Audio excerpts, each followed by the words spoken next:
Attorney, ano nga ba ang liability ng mga menor de edad sa ilalim ng ating batas?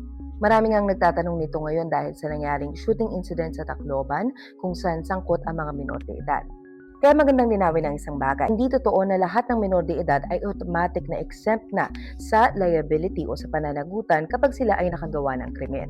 Sa ilalim ng Juvenile Justice and Welfare Act o RA 9344, iba-ibang rules depende sa edad. Kung ang bata ay 15 years old pababa, generally exempt siya sa criminal liability. Pero meron pa ring sort of accountability dahil maaari pa rin siyang sumailalim sa intervention programs, counseling, rehabilitation, at iba pang measures.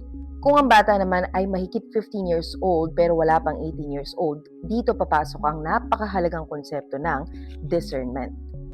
Ano ang discernment? Discernment, ibig sabihin nito, noong panahon na ginagawa ng bata ang krimen, naiintindihan ba niya na mali ang kanyang ginagawa at nauunawaan niya ba yung mga magiging epekto o consequences nito?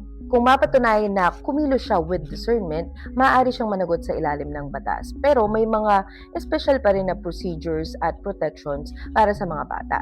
Ang layunin ng batas, balansehin ang accountability at rehabilitation. Hindi nito binabaliwala ang mga biktima, ngunit kinikilala rin nito na iba dapat ang pagtrato ng batas sa mga bata at sa adults.